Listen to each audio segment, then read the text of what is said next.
As you can see, ladies and gentlemen, I am at the convent. I have two news, bad news and happy news. The bad news is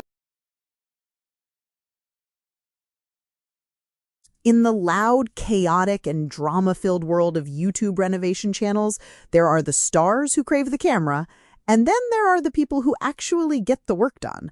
For years, Yannis was the undisputed fan favorite of the Chateauverse, the quiet, loyal craftsman who traded pouring drinks in Paris for pouring concrete at the convent. To understand the drama, you first have to understand the man.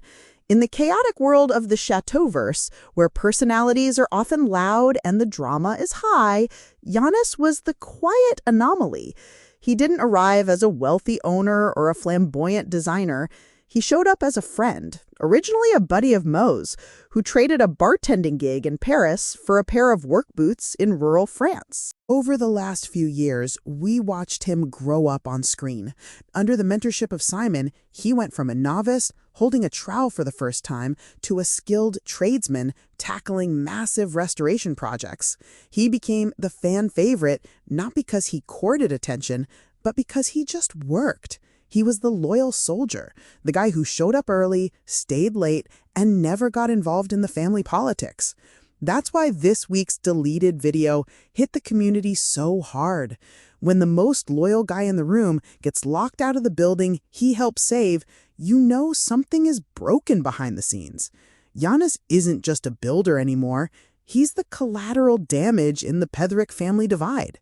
If you blinked, you missed it. Yannis, the hardest working man in the Chateauverse, uploaded a video standing outside the convent and then poof, gone. But the internet never forgets. Why was Yannis locked out of his own job site?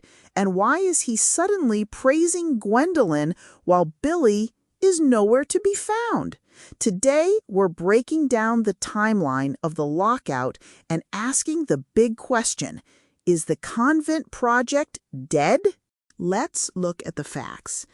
In the now-deleted vlog, Yannis is filming outside the convent.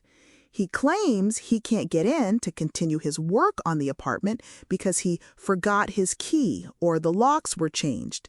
Now, for anyone who follows renovation channels, this is weird. You don't just lose access to a site you're actively restoring. The vibe wasn't, oops, silly me. It was tense. It was awkward. It felt like a soft eviction. But here's the real tell.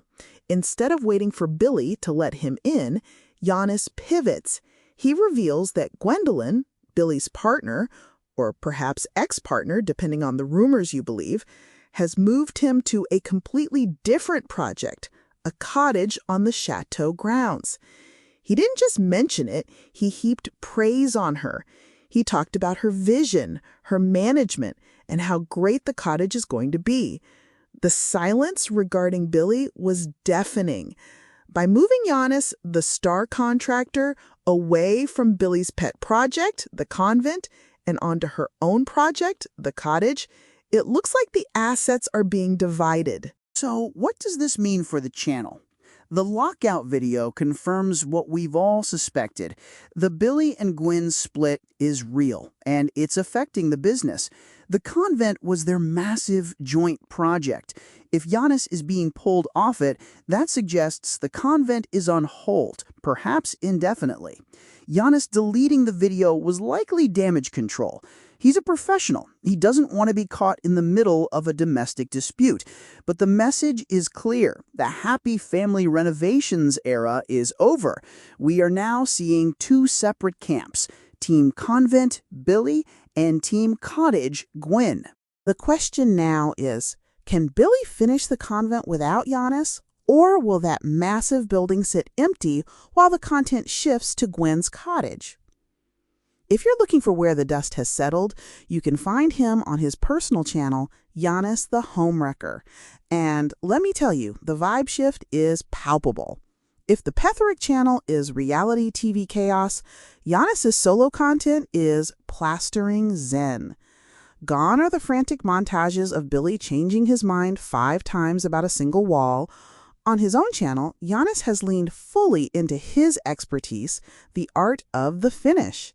His videos are slower, almost meditative, focusing on the satisfying, tactile details of plastering and drywall that usually get cut from the main channel for time. Instead of, will we finish this in 24 hours? The narrative is, here is exactly how to achieve a glass-smooth finish on a 200-year-old wall. A recurring theme in his recent videos, like the farmhouse kitchen renovation, is honoring the past.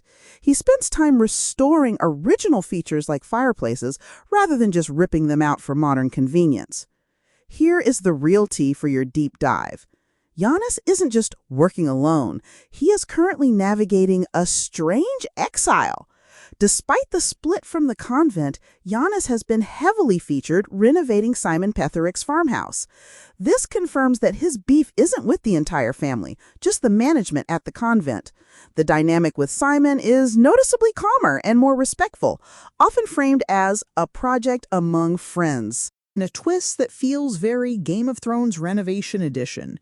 Recent updates, some deleted, suggest that Yannis has been effectively locked out of his apartment at the convent. Unable to access his own living space worksite, he has pivoted to a new project, renovating a cottage for Gwendolyn of Chateau de la Basmanier. Yannis's current content is a story of resilience. He is no longer just the helper in the background of someone else's dream. He is building his own portfolio, monetizing his own skills, hello, buy me a coffee, and proving that while Billy might own the convent, Yannis hones the talent that made it look good. At the end of the day, Yannis's story isn't just about a lost set of keys or a deleted vlog. It's a masterclass in knowing your worth. He's gone from being the background muscle of someone else's massive dream to the director of his own plastering then. He's proving that while Billy might hold the deed to the convent, Yannis walked away with the actual talent that made those 200-year-old walls look good. But I want to turn it over to you guys. Do you think Yannis was intentionally locked out? Or was this just a polite, on-camera way of saying, I quit? And the bigger question, can the convent ever actually get finished without him? Drop your theories in the comments down below. I read all of them. If you enjoyed this deep dive into the business and behind-the-scenes reality of YouTube creators, make sure to hit that like button and subscribe. I'll see you in the next one.